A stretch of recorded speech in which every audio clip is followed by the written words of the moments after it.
चुप था पर हट जाओ। यहाँ पर पीठा बना देते हैं। पीठा हो गया गरम।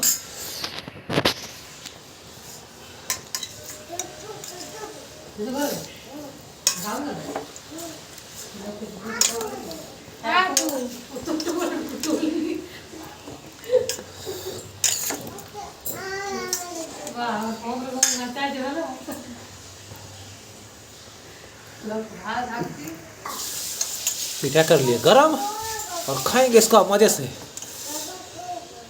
एक गो, दो गो,